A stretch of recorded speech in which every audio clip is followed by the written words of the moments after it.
Facebook video watch icon missing problem?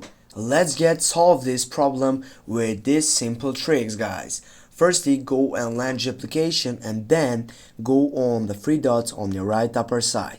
Then scroll down and find for settings, and when you go for the preferences slide, you need to go on the fourth selection, that is shortcuts. Click on it, and here on the shortcut bar, when you type on it, you need to make sure that the second one, or the watch a video distinction, is turned on.